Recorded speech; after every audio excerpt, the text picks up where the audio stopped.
Hear me okay? Give me some yeses in the chat if you can hear me. Sweet, sweet. We got Maria, Sammy, Neat, Robert, Susie, Andy, Andrew, Susie. Good to see you guys. Good to see you guys. All right, before we start, we're gonna be waiting a couple minutes for Lance. He's just getting something situated real quick, but we're gonna be waiting for Lance for a couple minutes here. Nothing much. But I want to hear what do you guys think of this what do you guys think of this market? I have my own thoughts, but I want to hear your initial thoughts on this market.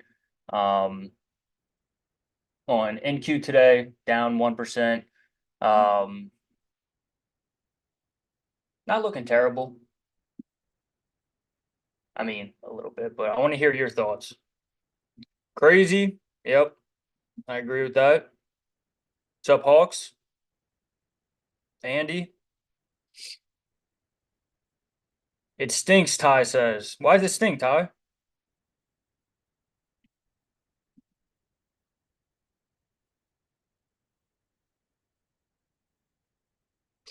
Glenn, yeah, I see what we were talking about last week with Iran and everything. So last week we were getting kind of overshadowed by the news about the tariffs and everything, how they're getting stopped. But then we were talking about the next news event that's probably going to be affecting the market is that Iran news. So I'm gonna have to agree with you there until we get some more news about it. What's up, I'm Lance? here. Hey, let me get the chat. Wow, where's CRML? Up 12 now? Where did I get filled? I just got filled at 135. Nice. Um, Let me get the chat. Hmm, Had a pretty big day. Let me see. Good afternoon. All right, here we go. Chat. Look at that. All right, Bitcoin. So I closed some of our Bitcoin puts for about 33% as well. We did those in the option pit Telegram. I know I posted a lot though on the free Telegram about them, but I just closed a couple contracts out of the 10. Always want to take profits when you're up 20 to 30%, trim some gains. Because I went from about 3,000 bucks of risk to about 4,000 bucks of risk. So took about 800 bucks off the table in profits there. All right, let me see if we have a screen. Can you live stream on the YouTube? Yeah, let me check if we're going. All right. And we are going, yes. Yes, we are on the on game. It's fun, isn't it? When the market is moving, VIX over 20. You see how much fun the market can be? When the market goes straight up, every day it's boring. When the market goes down, it separates the boys from the men, doesn't it? So if you can make money in a down market, you'll be able to look at JP Morgan, all those puts from last week. More JP Morgan puts. You can make money in a down market, you'll survive. If you can only make money in an up market, uh, like most of the young guys can, those young guys don't last long. They get uh,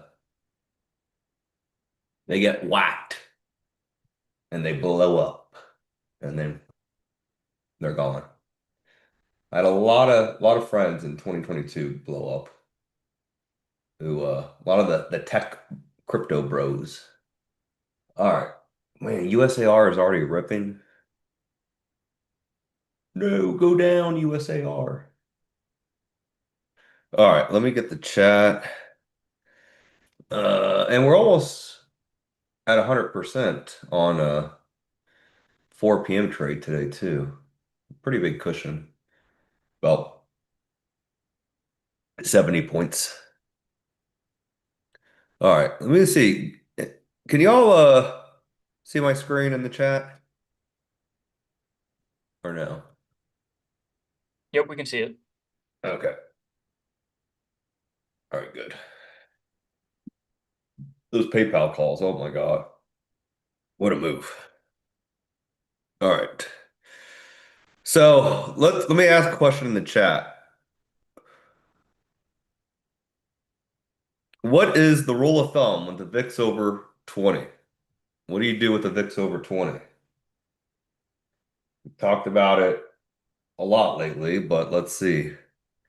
Sell premium. Spread it out.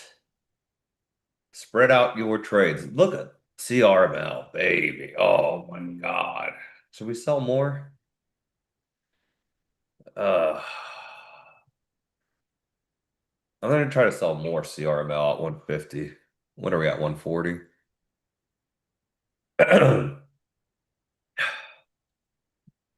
We sell premium. Why?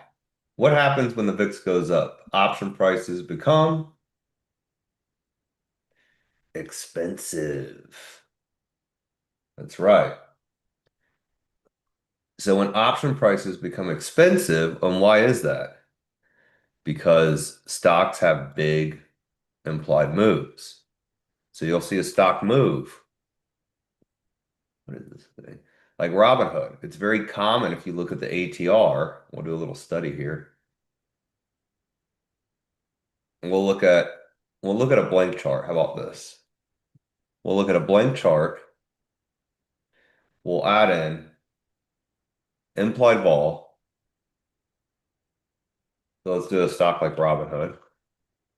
We'll add implied volatility. So as stocks go down, implied vol goes up. And we'll add an ATR. We'll just do like a daily one. Look at the range. We'll do like a 14 day. So you can see when stocks go down, volatility goes up. And also the average range of a stock increases. So like Robinhood moves about 7% a day now on average. Moves around $5.50 a day on average. That's huge. Obviously, it's going to be higher when the price is higher, right? But when we had the price, if we look at Robinhood, you can do this with any stock. So we're at 72. When Robinhood was 72 here, look what the average true range was. We were around $4, less than $4 actually. Let's just say $4. We'll round up. So now Robinhood and volatility was lower, right? Volatility is higher. Now Robinhood is moving around $5.70 a day because the volatility has gone up so much. So therefore, option prices are going to become more expensive. Does that make sense to everyone? And if you want to look at another example, we'll just post a ticker in the chat. So to summarize it, it's very common for stocks to have big moves now. The range has expanded. Did you get any good cards? Oh, yes. I got some grails. I got a LC Gengar. It's around 100,000 here. It's about 100K. And a 10. It's an 8. If it was a 10, it'd be 100K, but it's an 8. So it's, I don't know, about a few grand. And then I got, you guys think I'm money laundering, huh? If I was spending 100K on a card. I got GT Goku, around a 3K. And I got Sleepy Goku. I don't know, about 1,500. What else? Uh, some expedition stuff. Everything else I put up already, but I sold some stuff too, so I didn't spend uh too much money. All right, let's go over another stock. XLF puts, yep, XLF. Remember SoFi? Those SoFi puts we mentioned yesterday or last week in the option pit. You know what happened to SoFi today? We'll look at SoFi, another example. Remember all those SoFi puts we mentioned last week in the option pit? Tom Lee, the crypto con man of the Granny ETF he has, uh, he sold SoFi in his rebalancing. So we'll go over SoFi here too. But he has a the Granny Shots ETF. I mean, this guy's just pumping everything. Again, I don't know how is he not in jail yet? Um, but he sold the SoFi. So let's go over SoFi example. You're up 400% on PayPal, 175% on T. Wow. Is that from today, Chris? Just the PayPal calls from today?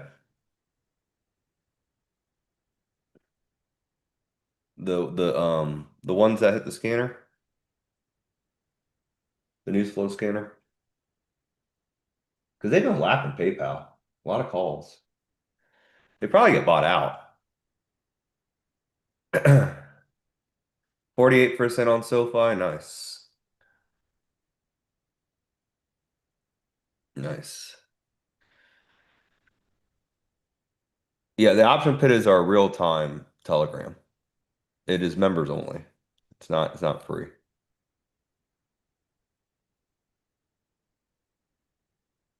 It is not free. Nothing that is free.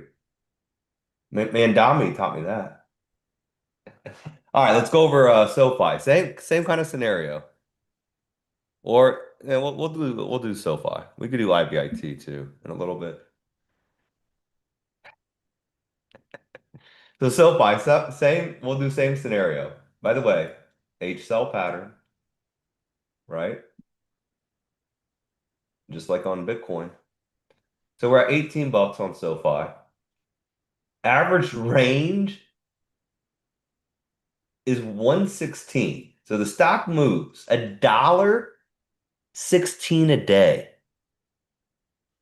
So if you're trading options, let's say you buy calls or buy puts and the stock moves 5% tomorrow, that is the new norm. Okay? So as volatility expands, these stocks, a 5% move is now the normal. So be aware of that. Like let's say you buy puts and SoFi gaps up 2% tomorrow. That's nothing. You know? So don't get chickened out. So let's look at SoFi. So back time when it was 18 bucks was here. Volatility, pretty similar. But the ATR was about 77 cents.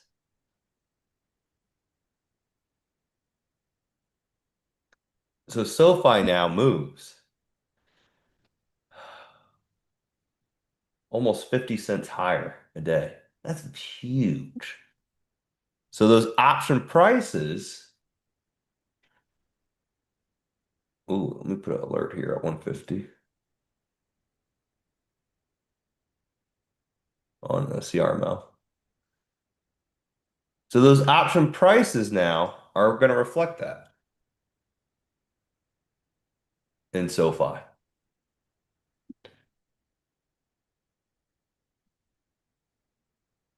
So they're become more expensive. Look at the at the money straddle in SoFi.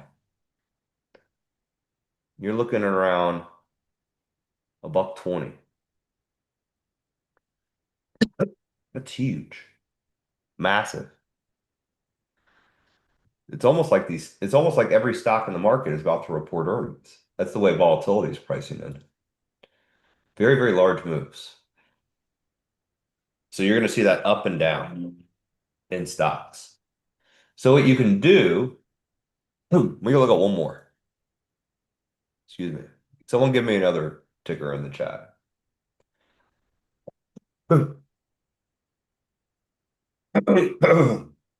Excuse me.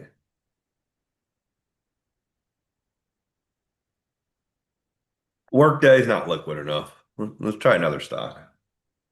Let's try something liquid. CSX, same thing. We need some fun stocks. Those are a little illiquid.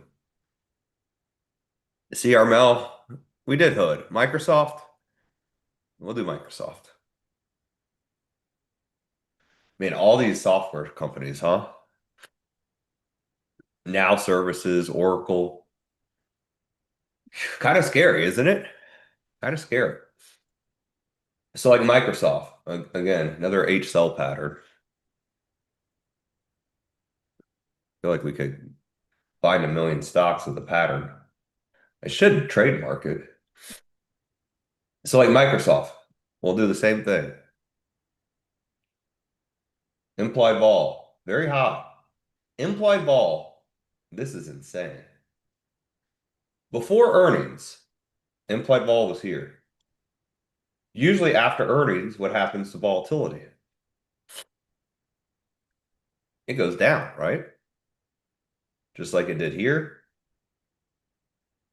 No matter what the stock goes up, implied vol goes down, stock goes up, implied vol goes down. So anytime after earnings, implied vol always goes down because that unknown is now known, right? Option prices are most expensive the day before earnings.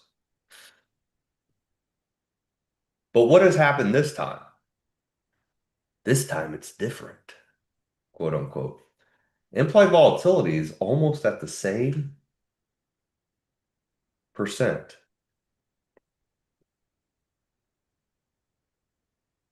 Look at this. Almost at the same level it was pre-earnings. So those option prices are going to be very, very expensive. Microsoft now moves $11 a day. That is the new norm for Microsoft. Christian, your mic, it keeps hitting, makes a noise. So what do you have to do now? Or else you're going to pay an arm and a leg for Microsoft. What's the solution?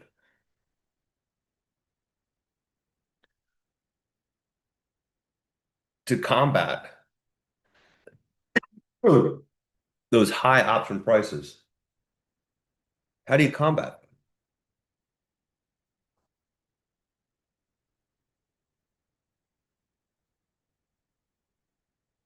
Because you can't go and buy a weekly call, even if you have a big account. You're going to spend $7 on an at the money call.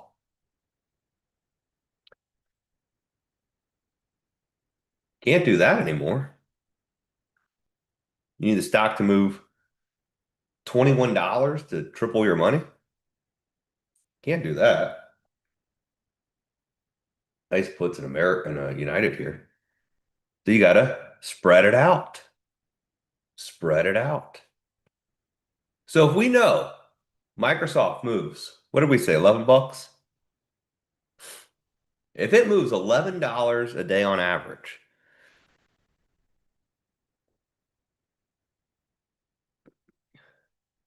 instead of spending $700 for an at the money call, let's say you buy the 385 call, and the stock goes up $11. So let's add 387 plus 11. How much is that? 398. That is our new target on Microsoft. 398. So if we get there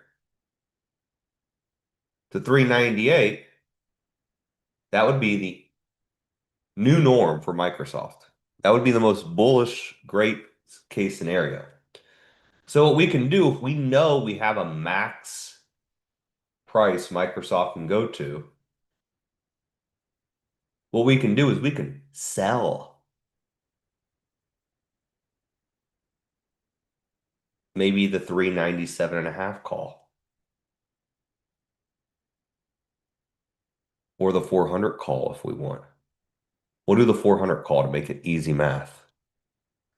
So if I know my max price on Microsoft is 398 and I'm bullish, like this trader who just came in, but I don't want to spend $700 for a call, I can sell the 400 calls for around a buck. Let's say a buck 30. We'll say easy math. And I'm getting a credit for those calls. So they're reducing my total costs, which is good. You never want to sell naked. Never do anything naked. That's how you get blown out.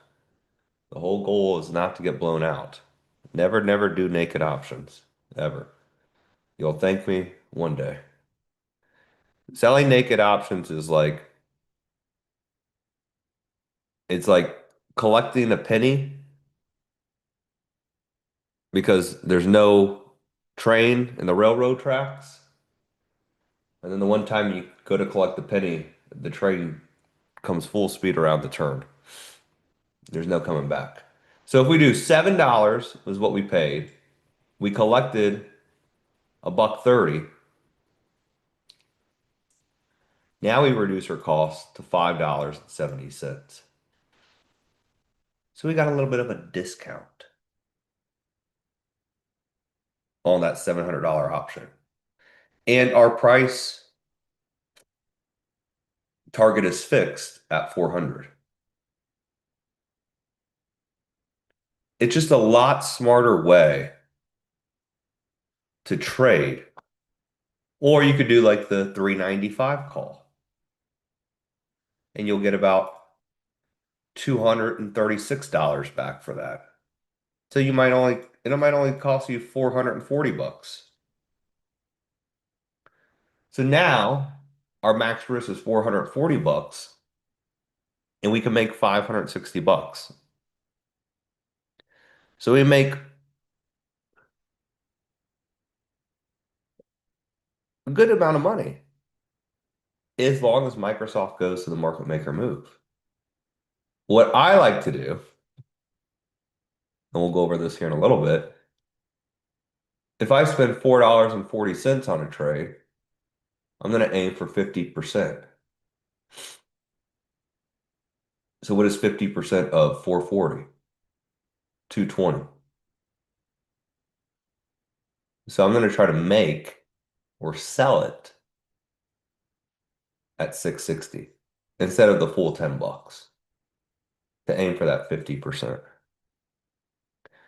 And of course, you could do downside, you could do the whole goal of it is to reduce our cost because we know we're going to have such wild moves in the stock market now. It is not your grandma's stock market, not just hot tea and sunshine. It is, you know, it's moving again. It's fun again. So we had a fantastic time Saturday together, and thank you so much. We have a training